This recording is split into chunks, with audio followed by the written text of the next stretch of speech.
Los resultados de la primera vuelta de las elecciones han definido claramente un ganador.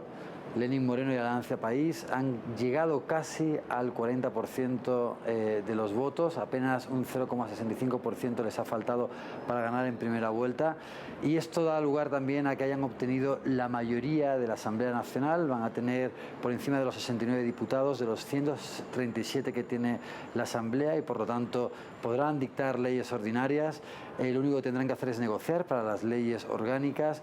También hay dentro de la Asamblea una fragmentada oposición. Lasso, que sería el segundo contendiente, apenas obtiene alrededor de 33, 35 diputados del total de la Asamblea, y no hay duda de que es la gran victoria de Alianza País. Igualmente, también hay que recordar que en la consulta popular sobre los paraísos fiscales se ganó con una amplia mayoría, con lo cual Guillermo Lasso tendrá que deshacerse del dinero que tiene en guaridas fiscales para poder ser el presidente de todos los ecuatorianos. No.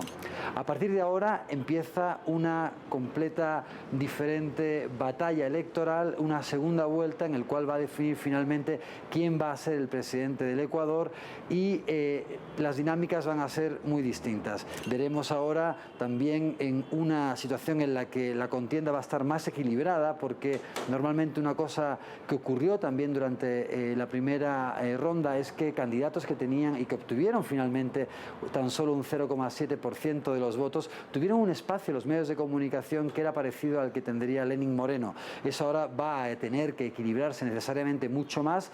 Tendremos a dos candidatos que se van a enfrentar frente a frente, donde esperemos también que la campaña no se rija únicamente por la guerra sucia que intentó posicionar la oposición en todo momento, y que se discutan por fin una mayor cantidad de programas y de acciones concretas que llevarían cada uno de los dos contendientes una vez que obtuvieran el poder. A la Revolución Ciudadana le avalan todo lo que ha sido una década de logros indiscutibles en materia social, sobre todo en erradicación y disminución de la pobreza y en disminución de las desigualdades en el país, y veremos cuáles son las propuestas que finalmente se plantean desde la posición de Guillermo Lasso, quien por otra parte ha dicho crear 1 millón de puestos de trabajo, y casi que podríamos considerar como una publicidad engañosa dicha promesa, ya que ni siquiera existen 1 millón de desempleados en Ecuador, que tiene la tasa más baja de desempleo en América Latina, que apenas llega a alrededor de un 5%. Por lo tanto, ahora se presentan unas nuevas reglas del juego, y veremos y esperemos que a partir de ahora sean más concretas las propuestas y no tanta guerra sucia. Nos da mucho gusto recibir a Pedro Briguer. Que no viene de México, viene de Ecuador. Vengo de Ecuador. En realidad Efectivamente. fue un periplo, perfectamente pudo haber ocurrido porque también hubo Panamá, etcétera, Sí. en este viaje. ¿Qué te dejó? ¿Qué saldo? ¿Qué saldo? Buena pregunta. Creo que es una nueva demostración de cómo los sectores de la derecha tienen una gran capacidad de instalar temas, de marketing político y de tomar la ofensiva mediática, que hoy en gran medida es lo que te va marcando la agenda. Fueron muy hábiles al instalar el tema del fraude, más allá de las debilidades de Alianza País. A mi juicio, Alianza País se equivocó porque dependía mucho de las famosas exit poll, las bocas de urna, al decir inmediatamente el sábado a la tarde ganamos por 42 o 43%, sin que esto estuviera comprobado. Yo creo que tendrían que haber dicho lo que sucedió: ganamos las elecciones, somos la primera fuerza del país, le llevamos 1 millón de votos a la segunda fuerza, tenemos mayoría en la Asamblea Nacional y ganamos la consulta popular respecto a los paraísos fiscales.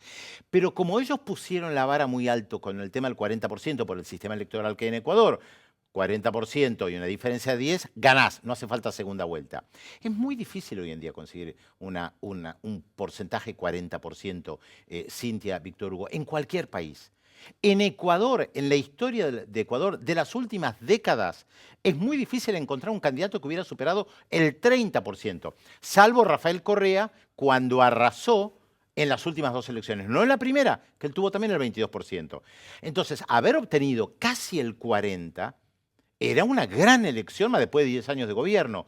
Pero si vos pones la vara muy alta y decís 40 más 0,1 y ganar en primera vuelta, el domingo a la noche la gente de Alianza País estaba súper triste, porque además la derecha instaló que si hay segunda vuelta, gana la derecha. El fondo de la cuestión, Pedro, tal vez sea pensar la democracia latinoamericana, ¿no? Las debilidades que tiene la democracia latinoamericana y cómo, como decías, ¿no? Esa derecha aprovecha, ¿no? Esas insuficiencias institucionales que también le caen, por cierto, ¿no? Una vez que son gobierno. Pero tal vez lacanianamente hablando, hay un replanteo ¿tenemos que hacernos un replanteo regional sobre la democracia? No tengo la respuesta. Creo, Cintia, que es un tema de fondo. Nosotros tenemos en la Argentina o en Uruguay o en Brasil apenas 30, 35 años de democracia. Recordemos que es la primera vez en la historia que tenemos un periodo tan largo de democracia. No lo teníamos antes, entre tantas otras cosas por los golpes militares. Entonces, las derechas latinoamericanas estuvieron históricamente muy asociadas al poder militar. Poder militar como poder político, como decía Alain Rouquier en su libro respecto al poder militar. Es un poder político, está claro. Ahora, las derechas tuvieron que aprender también a jugar en democracia de otra manera sin tocar los cuarteles. Esto no es sencillo para ellos, por eso recurren a golpes institucionales. Pero la izquierda... Bueno, acá no, acá lo lograron. Acá lo lograron. Pero es la primera elección presidencial que pierde, lo reitero, la primera elección presidencial que pierde un gobierno progresista en los últimos 15 años es en la Argentina. A Dilma la derrocaron, a Dilma Rousseff la derrocaron, a Fernando Lugo lo derrocaron, a Manuel Zelaya lo derrocaron. Dilma ganó, recordemos las elecciones en primera y segunda vuelta, Lula ganó, todos los otros ganaron, incluso Chávez y Maduro, ganaron todas las elecciones. La Argentina es la primera vez.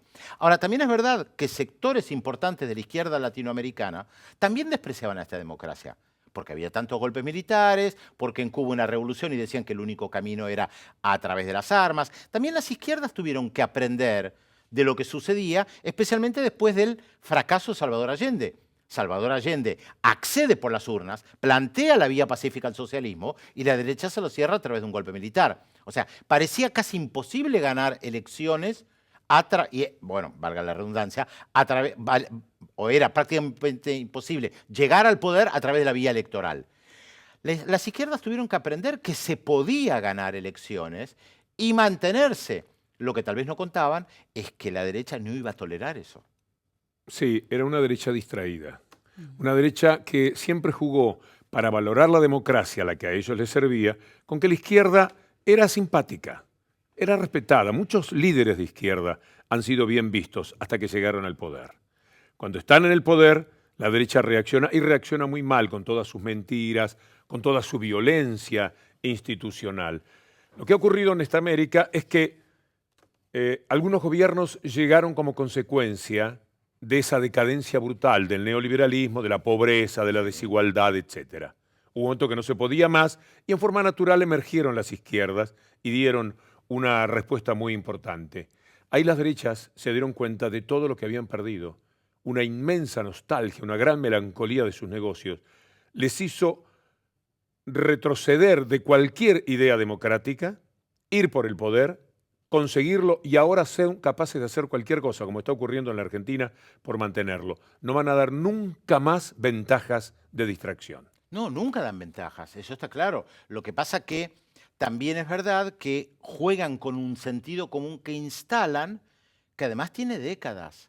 La batalla cultural de la cual tanto se habla es muy difícil porque quienes están en el poder político, económico, cultural, social y jurídico e institucional, lo están hace muchas décadas. Tienen toda esa gimnasia. Yo miraba, por ejemplo, la prensa en Ecuador, la prensa en Argentina. Estamos hablando de diarios que tienen 100 años de experiencia, de apoyar golpes militares, de reciclarse, de presentarse como la prensa independiente. Décadas atrás en la Argentina hay gente que decía, lo dice La Nación.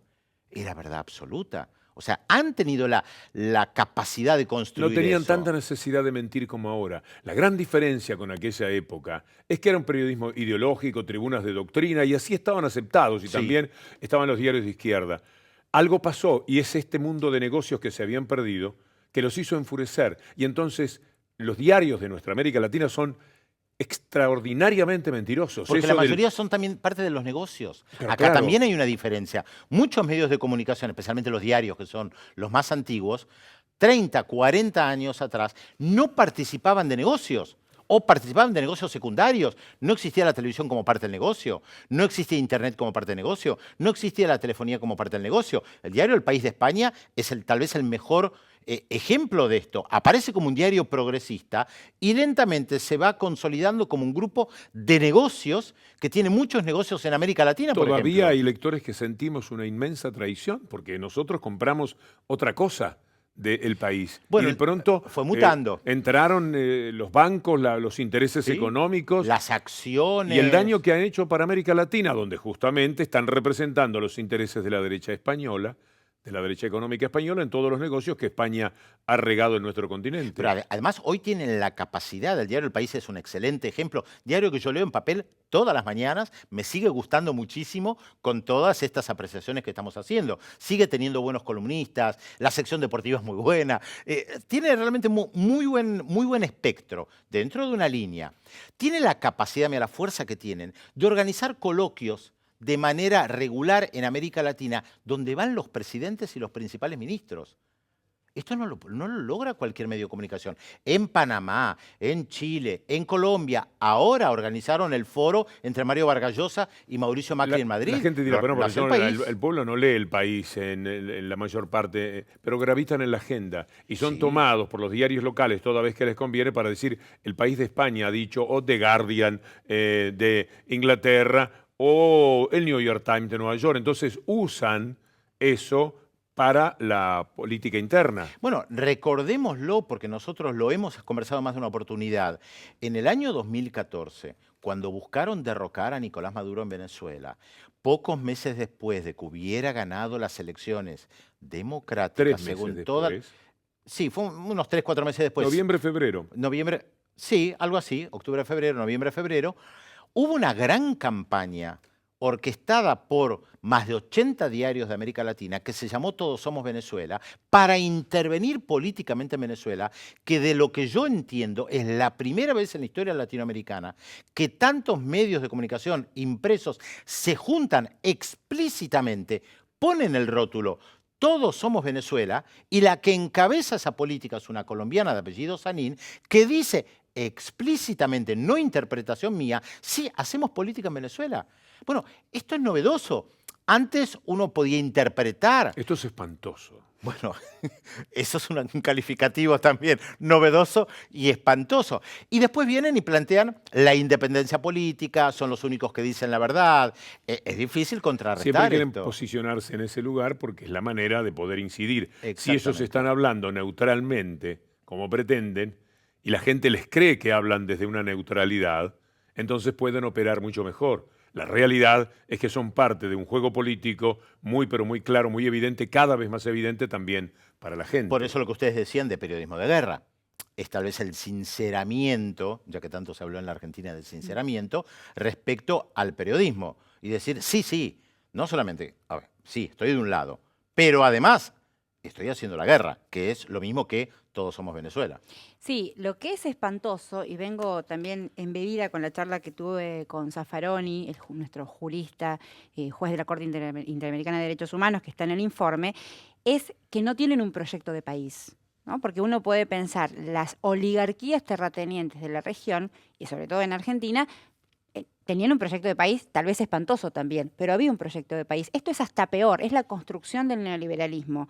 No hay un proyecto de país y el marco es neoliberal. Entonces la pregunta es esta habilidad que tienen sin proyecto de país, teniendo un proyecto de país para los negocios de unos muy pocos. O sea, es un proyecto de negocios, no un proyecto de país. Es un proyecto de negocios, no es un proyecto de país. ¿Cómo logran apropiarse de la idea de la necesidad del cambio? ¿Qué hay en eso pesado en eso de que las clases trabajadoras de la región votan o votaron en parte para lograr estas ecuaciones electorales ese supuesto cambio o votaron modelos?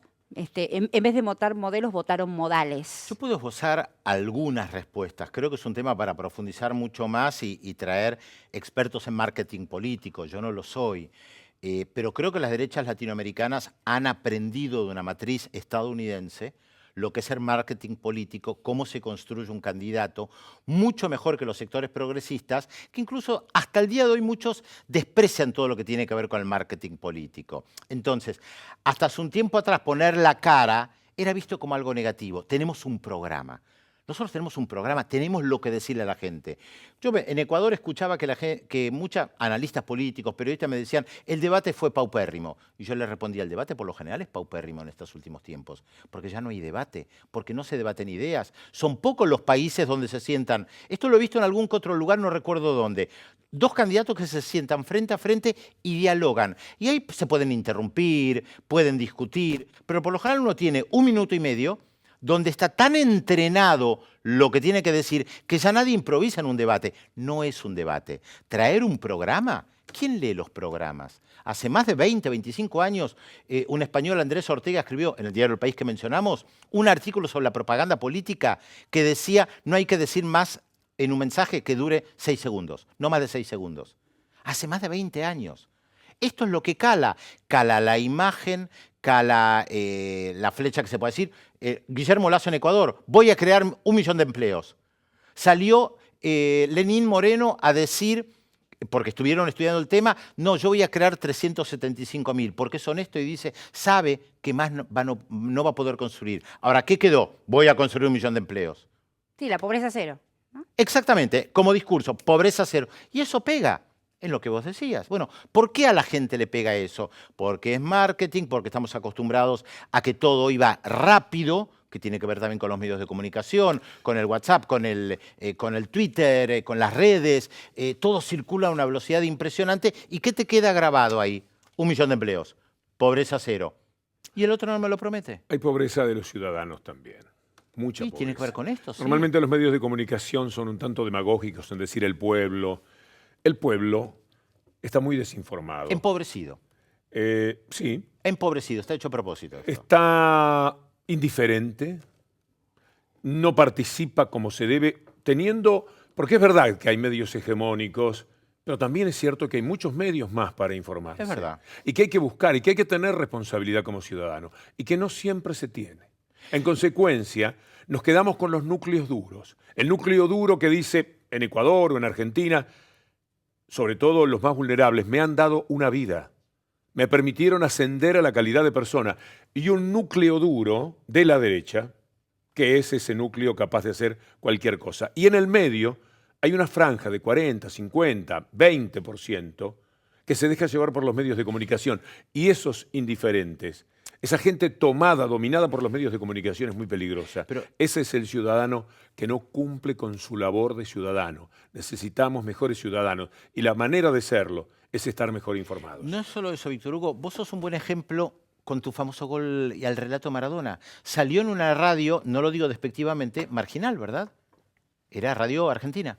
No era una de las radios poderosas. Y sin embargo, ese relato se convirtió en algo poderoso por sobre todo los grandes medios de comunicación. Es un buen ejemplo donde a veces, desde un lugar pequeño, se puede construir algo poderoso. Lo tomaron también en su momento los medios de comunicación dominantes. Es decir... Pero lo tuvieron que tomar. Fue tan poderoso el relato no, en aquel que lo tuvieron que tomar. No tenían problemas en tomarlo porque yo era tan solo un relator deportivo para ellos. Y Puede ser. Entonces era menos molesto que cuando algún día empecé a hacer otro tipo de programas. Es verdad, pero ya que hablábamos de Ecuador... un detalle para recordar. Ecuador creo que tiene el récord, lo tengo que chequear bien, de gobiernos derrocados por movilizaciones populares. Abdalá Bucaram, Yamil Mahuad y Lucio Gutiérrez. Digo para tomarlo en cuenta. Bueno, intentaron una vez con Correa. Sí, no, pero digo movilizaciones populares que tuvieron éxito. Cuando derrocaron a Lucio Gutiérrez, una radio marginal, Radio La Luna, fue la que canalizó toda la protesta porque los grandes medios sostenían a Lucio Gutiérrez. Y la gente fue a una pequeña radio marginal que se construyó y fue la voz de la gente que terminó derrocando a Lucio Gutiérrez. Sí, los medios, por otra parte, ni siquiera tienen el alivio de lo que las redes sociales pudieran significar, porque también están tomadas por la derecha. También hay una preeminencia formidable. En estos días en la Argentina, una campaña del gobierno a través de lo que se llaman trolls, que repiten los mensajes, consiguió estigmatizar a los docentes en una discusión con el gobierno, porque el gobierno quiere pagarles miserias y los docentes quieren por lo menos algo decoroso. Y esta campaña que se hizo en Ecuador, que mencionás contra un sector de la población Sí, que también. votó de determinada manera, todo esto está orquestado. Quiere decir que lamentablemente ya ni, por lo menos en mi caso, ¿no? Esto va por mi cuenta, ni las redes sociales configuran una posibilidad de decir esto democratiza la vida. La democracia está adulterada y está intoxicada por medios de comunicación que son dominantes, que vienen desde el fondo de la historia, que escribieron la vida de estos países, que son partícipes de la inmensa desigualdad que tiene nuestra América, que es una vergüenza, pongas la mirada en cualquier parte del mundo, y ahora están furiosos porque perdieron el poder por un tiempo, lo quieren recuperar a como dé lugar, y será muy difícil, pero muy difícil quitárselos. Así que los que pueden todavía conservarlo, que lo intenten de una manera apasionada. Bueno, demos un hilito de esperanza, de todas maneras. Se puede, se puede. Bueno, estás haciendo uso, porque me parece que hay que reapropiar esas frases de la derecha. Nos vamos, gracias Pedro, Gracias a Pedro Biguer ustedes. por estar con nosotros. Nos vamos a nuestro próximo bloque para hablar de Brasil y Bolivia.